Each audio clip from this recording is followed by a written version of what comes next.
செய்த பாவங்கள் விலக தானம் செய்யுங்கள். அன்னதானம் கடன் தொல்லைகள் நீங்கும். அரிசி தானம் முன்ஜென்ம பாவங்கள் விலகும். ஆடைகள் தானம் சுகபோக வாழ்வு அமையும். பால் தானம் துன்பங்கள் விலகும்.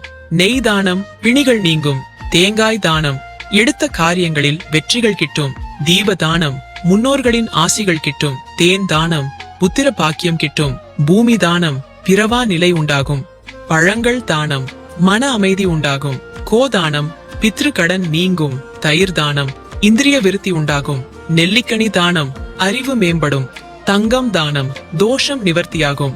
வெள்ளி தானம் கவலைகள் நீங்கும். கோதுமை தானம் ரிஷி கடன் அகலும். எண்ணெய் தானம் ஆரோக்கியம் உண்டாகும். காலணி தானம் பெரியோர்களை அவமதித்த பாவம் போக்கும். பாய் தானம் அமைதியான மரணம் உண்டாகும். காய்கறிகள் தானம் குழந்தை ஆரோக்கியம் மேம்படும். பூதானம் விரும்பிய இல்வாழ்க்கை அமையும். மஞ்சள் தானம் சுபிட்சம் உண்டாகும். எள் தானம் சாந்தி உண்டாகும். வெள்ள தானம் வம்ச விருத்தி உண்டாகும். தண்ணீர் தானம் மன மகிழ்ச்சி உண்டாகும். சந்தன தானம் கீர்த்தி உண்டாகும். புத்தகம் தானம் கல்வி ஞானம் உண்டாகும்.